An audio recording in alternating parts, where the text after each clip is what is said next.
Hey everybody, my name is John Stewart and I'm one of the recovery coaches here on ehab.care. And our producers have asked me to do a short bio introducing myself and telling you a little bit about who I am. I'm 22 years in recovery from a 20-year career addiction.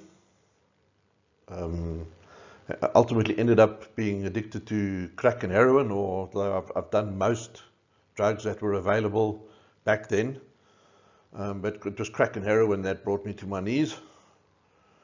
I was also what some would call a culturally enmeshed addict, so it was very difficult or impossible to separate me in any way from my addiction and my addiction culture. So I created an identity out of it, made a career out of it, made a living out of it. So I'm clean from that.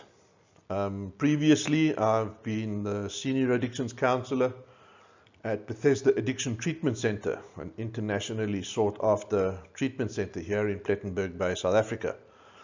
And more recently, I've been the program manager for Bethesda as well.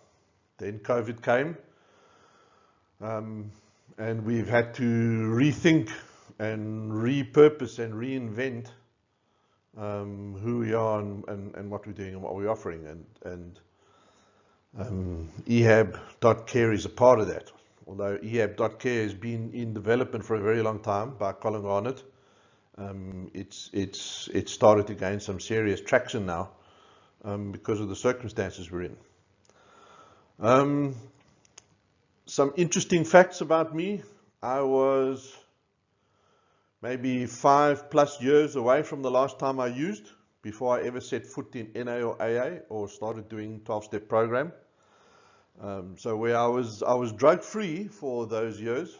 In hindsight, I can see now that I was a dry drunk more than anything.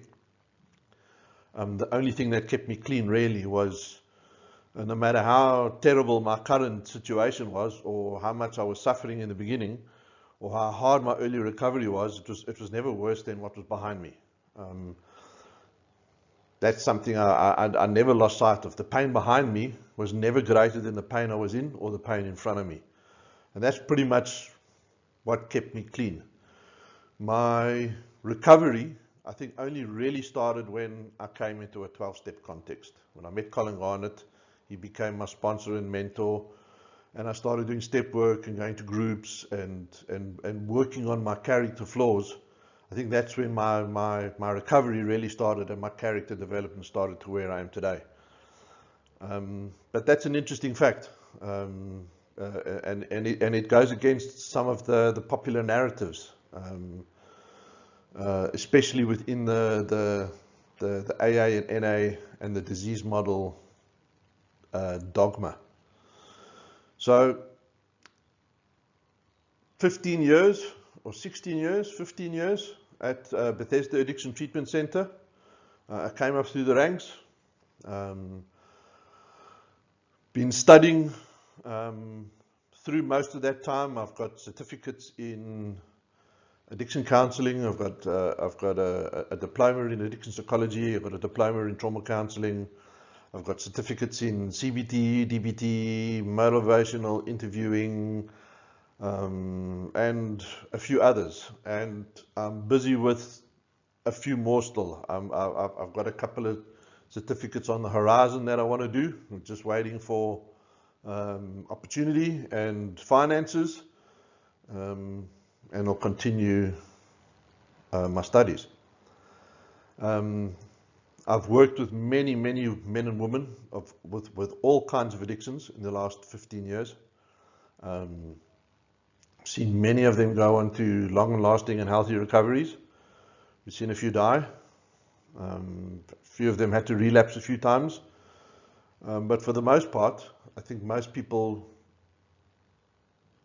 have made it or in recovery, or at least surviving within whatever context they're in at the moment. My style or my approach to working with people is I'm very pragmatic. I'm not an academic. So I don't have that, what's the word I'm looking for, that impressive, super intelligent dialogue style. I'm very pragmatic. I'll present your addiction to you in a way that you can understand, in a way that you can grasp.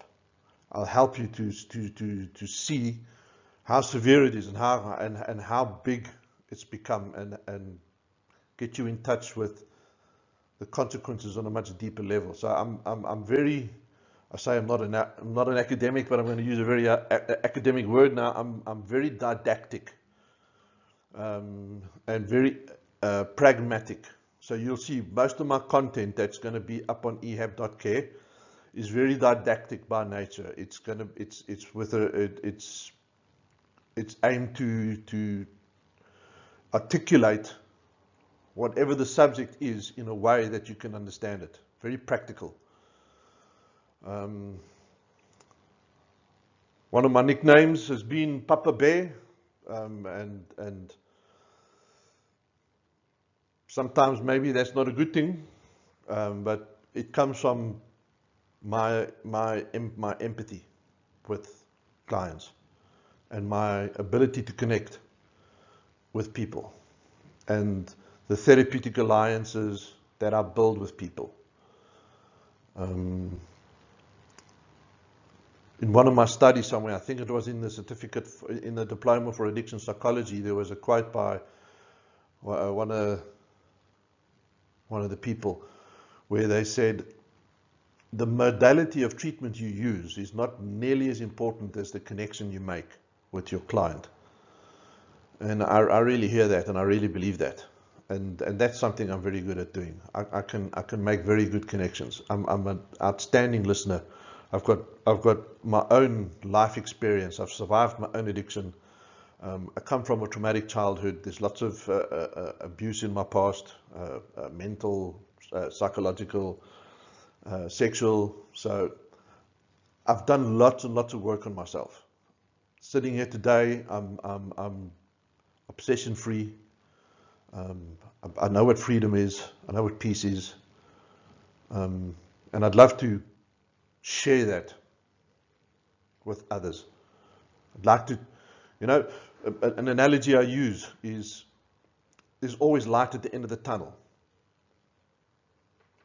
It's just not a straight tunnel. There's dips and curves and corners. And what we do as addiction specialists and recovery coaches and addiction counselors, whatever we're going to call ourselves, is us, fellow soldiers, fellow sojourners, fellow pilgrims. We come and meet you in the tunnel. We come and meet you in the tunnel. You can't see the light. All you can see is darkness. All you can see is the pitfall. It's hopeless. It's scary. It's frightening. We know how that feels, man. Been there, done that. We come into the tunnel and we meet you in the tunnel. And we say, hey, it's okay. We know how to get out this tunnel. We know the way. We can't carry you out the tunnel. We can't drag you out the tunnel. We can't push you out the tunnel. We can walk you out the tunnel. We can walk you far enough down the tunnel so that you can start to see the light for yourself. And we can still walk you even further towards the light. And maybe even out of the tunnel to where you can start walking this journey on your own with support and help of a fellowship. So doing this kind of work is very scary. We know that. I know that. I know how scary it was for me. I mean, in 1998, I walked into a homeless shelter in Cape Town called the Ark, which was in the middle of a township. And drugs and alcohol all around me, and gangsters and dealers in abundance. But I walked into the Ark. dying. I was dying, and I knew I was dying. I've been living on the streets for a number of years. The addiction took me from being a wealthy drug dealer to homeless on the streets. I know how daunting it is. I walked into the ark with absolutely no clue or no idea how I was going to do it, how I was going to get away, how I was going to clean up. I had no idea. I just knew I had to do it. I walked into the ark and asked for help. And I was introduced there to a fellow called Pastor Brian, who was the head of the men's section. And Pastor Brian took me in and gave me a bed. And by this time I was starting to go cold turkey. And he nursed me and looked after me through my withdrawals. I went through cold turkey withdrawals from heroin. That's where my journey started. I ended up staying in the ark for 3.5 years because I was terrified of leaving the ark.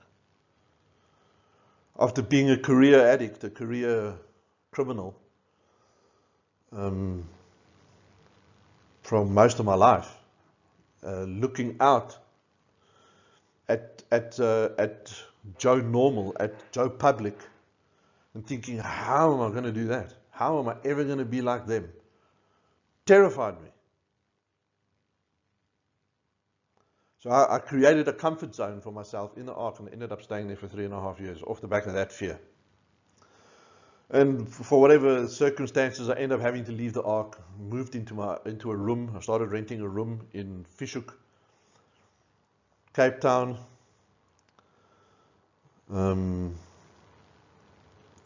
Joined a church there and started to normalize to a degree. Lots of old behavior still, no 12-step fellowship, no mentorship, no counseling, nothing like that. Dodgy as anything, still. But that's where my journey just started. And it was sometime in that space I met Colin Garnett, who's the founder and creator of ehab.care. I met Colin maybe 20 years ago or so, 18 years, 20 years.